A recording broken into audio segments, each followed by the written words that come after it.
Welcome to the Deep Dive. We cut through the noise, get you informed, fast.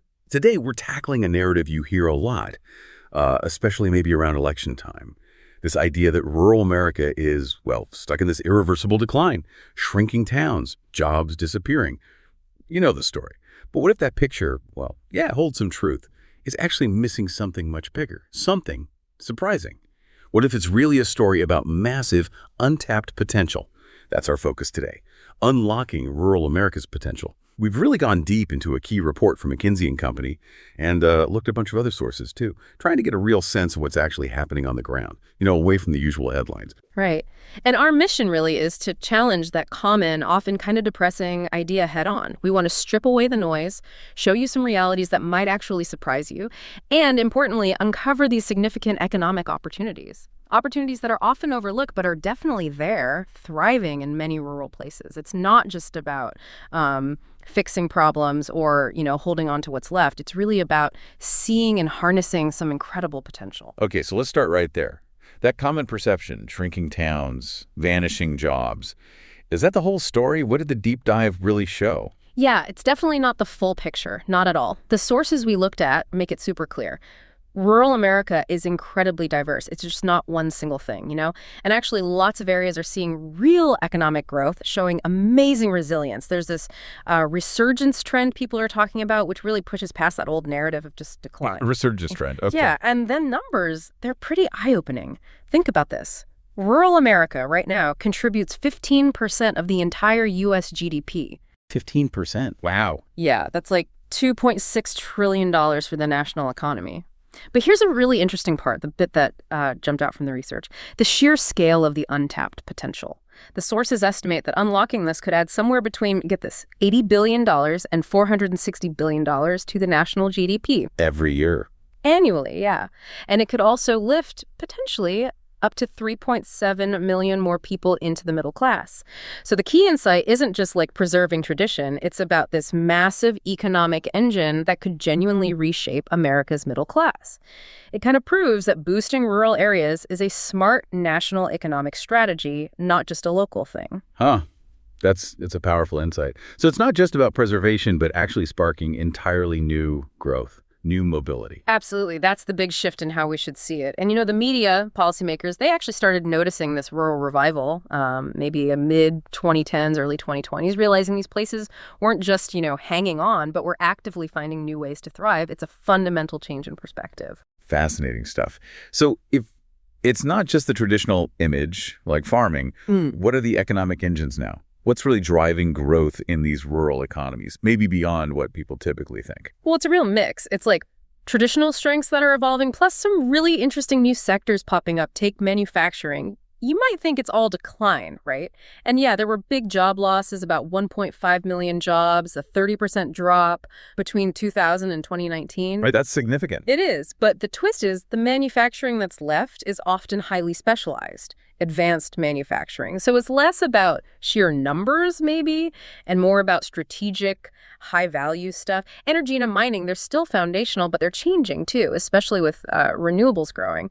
And agriculture, yeah, still absolutely critical for food, but it's getting more specialized, more tech-driven. Okay, so the traditional pillars are still there, but changing shape. Exactly. And then you have these really burgeoning sectors like arts, entertainment, and recreation AER. It sounds maybe small, but it's growing. Using natural beauty, local culture for tourism, leisure, it pulls in visitors, but also new residents. I can see that. And then there's the huge impact of remote work and digitalization. The pandemic just threw fuel on that fire. It's not just people wanting a change of scene. It's fundamentally changing where high-skilled digital work can even happen. Bringing different kinds of jobs, different incomes into these areas. Precisely. New tax bases, new skills, things these communities might never have attracted before. Plus, we're seeing more specialized services, niche businesses, serving local industries or people. So what does this all mean for you, the listener, whether you're in a big city or a small town? These economies aren't just little islands, are they? Not at all. That's such a crucial point to grasp. Rural America's contributions, the food we eat, the energy we use, manufacturing, innovation, they are absolutely vital for the entire nation's prosperity. Their success isn't just their own success. It really shows how interconnected everything is, our whole economic landscape. That's a perspective we probably don't hear enough. But, Yeah. okay, let's be realistic too. Despite this potential you're laying out, there are clearly still big challenges. What are those main barriers that rural America is up against? How do they fit into this picture? Yeah, you're right. There are definitely significant hurdles, some historical, some ongoing. If you look back, say, 2000 to 2019, besides those manufacturing job losses we mentioned, the gap in median household income between rural and urban counties actually got much wider. It went from 7% in 2000 up to 22% in 2019. 22%. Wow. Yeah, pretty stark. And many areas saw their populations stagnate or even shrink, especially working-age people moving out, which, leads to an older population, a smaller labor pool that affects everything. Right, the ripple effects. Exactly. And then there are these persistent infrastructure gaps. These really stand out when you talk about unlocking potential, like inadequate broadband. It's not just annoying, it's a massive barrier.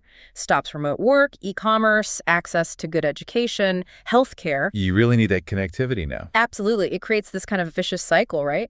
Talent can't stay or move in, businesses struggle to compete. And we also see big problems with transportation roads, maybe lack of public transit, and a serious shortage of affordable housing. Okay, so infrastructure is huge. What else? Workforce development is another major one. Often there's this mismatch, between the skills people have and what the new or growing industries actually need. And that's made worse by younger folks leaving and just the difficulty in attracting and keeping talent. You end up with skill gaps, a shrinking workforce. And I imagine funding is an issue too. Access to capital, yeah, that's the final piece maybe. It's often way harder for rural businesses, entrepreneurs, to get the funding they need to innovate or expand compared to cities, which just stifles that local growth. It really begs the question, without tackling these basic foundational issues, how can all that potential we talked about actually be unlocked? It's kind of like trying to build a skyscraper on shaky ground. That paints a very clear picture. Okay, Yeah. So acknowledging those challenges, what are the strategies then, the pathways to actually unlock this potential? What do the sources say are the key steps? Well, it's definitely not a simple fix. It needs a multi-pronged approach, systemic and tailored, because rural areas are so different. First off, targeted investment. That means consciously directing money and resources to specific rural sectors and communities that show high potential, understanding the unique strengths and needs, like finding those specific veins of gold, economically speaking. So not just scattering money around, but being strategic. Exactly. Then, infrastructure development. This is huge. Prioritizing high-speed broadband, better transportation, more affordable housing. The sources call these critical first steps because, well, they underpin everything else. Makes sense. Get the foundation right. Right. After that, you need workforce training and skill development, and not just generic stuff. It has to be tailored. Educational programs, upskilling, reskilling, vocational training that matches what local industries actually need right now or will need soon. And that also includes finding ways to attract and keep those remote workers, maybe through incentives. Okay, so investment, infrastructure, skills, what else? Entrepreneurship and small business support is another vital lever, making it easier for local businesses to start and grow. Better access to capital, mentorship programs, business development help. Supporting homegrown innovation. Exactly, and that ties into leveraging local assets, really identifying and building on what makes a community unique. Maybe it's natural resources, maybe it's cultural heritage, maybe it's an existing specialized industry, or just that high quality of life that can attract people. Like, think about a small town maybe shifting from a declining industry towards something like ecotourism, using its natural setting. That's leveraging assets. Right, playing to your strengths. Precisely. And the final piece, which kind of holds it all together, is building collaborative ecosystems. This means getting everyone working together, local government, businesses, schools, community groups, other stakeholders, for truly comprehensive economic development. The sources really emphasize this systemic approach. It has to be coordinated, tailored to each place, not just some top-down plan. Recognizing that all these challenges and all these opportunities, they're interconnected. Everyone needs to be pulling in the same direction. What an eye-opening deep dive this has been. So the core insight really is clear. Rural America isn't just, a problem to be fixed. It's actually this massive, often overlooked opportunity for the whole country, for national economic growth, better economic mobility for people, and it's being driven by this really diverse mix of industries and, interestingly, this demographic shift as people rethink where and how they want to live and work. Exactly. But, and this is the crucial but, unlocking all that potential, it really demands proactive steps. It needs significant targeted investment, and it really relies on local ingenuity, local collaboration. It's about embracing the future, not just trying to recreate the past. So here's a final thought for you, our listener. Given that rural communities are so diverse and that building this collaborative ecosystem seems absolutely key, how might your local community, or maybe any community you really care about, start building those crucial partnerships? How can it truly leverage its own unique assets to tap into this massive national opportunity we've been discussing? Something to think about.